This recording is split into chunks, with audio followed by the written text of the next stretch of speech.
नमस्कार, मी प्रणाली विद्यार्थी सुसागर. आज 5 सप्टेंबर शिक्षक दिनानिमित्त मी वर्ग शिक्षकांची मुलाखत घेणार आहे. चला तर मग मुलाखतीची सुरुवात करूया. आपले नाव व आपण कुठून आलात? माझं नाव सौ मंजुषा अर्जुन गावकरे.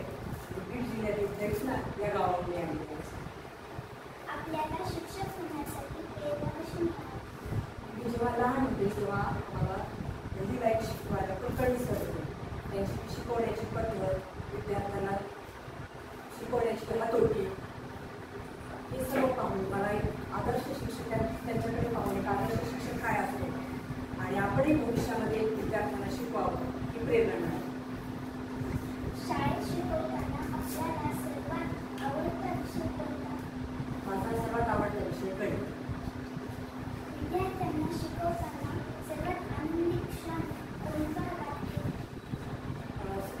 जेव्हा विद्यार्थ्यांना अध्यापन करत असताना मी विद्यार्थ्यांना शिकवते तेव्हा त्यांना ती एखादी गोष्ट समजावून सांगत असताना ती त्यांना समजते आणि त्या पद्धतीने ते कृती करतात, उदाहरणे सोडवतात, वाचण्याचा प्रयत्न करतात.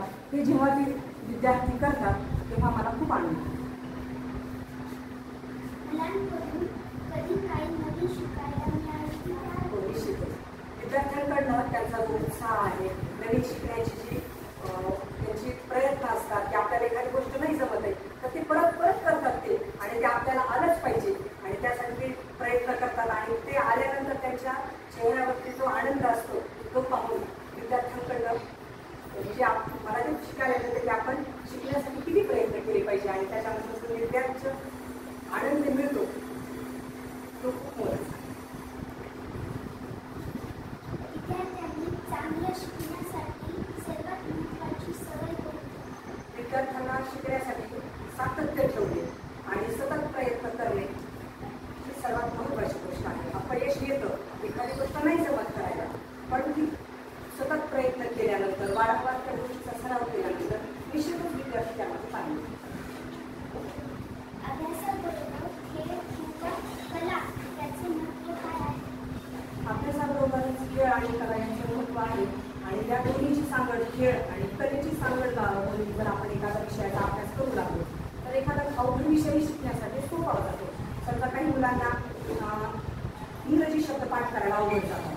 ते जर अल्फाबेट आहे, अल्फाबेट वेगवेगळे मांडणे, मग अल्फाबेट तयार करणे, छोटे छोटे कार्ड तयार करणे, कलेच्या माध्यमातून आपण ते कार्ड कट करणे, रंगीत स्केच पेनच्या साह्याने ते कार्ड तयार करणे आणि खेळामध्ये याच्यामध्ये कसा वापर करता येईल तर ते एकत्र सगळे कार्ड मिसळले आणि ती कार्ड वेगवेगळे करून एक अर्थपूर्ण आपल्याला शब्द तयार करायचा समजा बॅट. ते बॅट करण्यासाठी आपल्याला बी शोधायचे, ए शोधायचे, टी शोधायचे. म्हणजे खेळ, कला याच्या माध्यमातून तुम्ही एखादा अवघड विषयी चांगल्या पद्धतीने शिकू शकतो. म्हणजे आयुष्यामध्ये खेळही तेवढाच महत्त्वाचा आहे आणि कलाही आहे आणि या दोन्हीच्या समन्वयाने तुम्ही छान पद्धतीने अध्ययन आपण करू शकतो. आपल्याला मोकळ्या वेळेत काय करायला आवडते? मला मोकळ्या वेळेमध्ये वाचन करायला आवडतं. आपला आदर्श कोण आहे? माझा आदर्श माझे वडील आणि आई हे आहे. विद्यार्थ्यांनी एक छोटा क्रियाकारी संदेश विद्यार्थ्यांसाठी मला असा संदेश द्यावासा वाटतो, slow but steady you can win a race.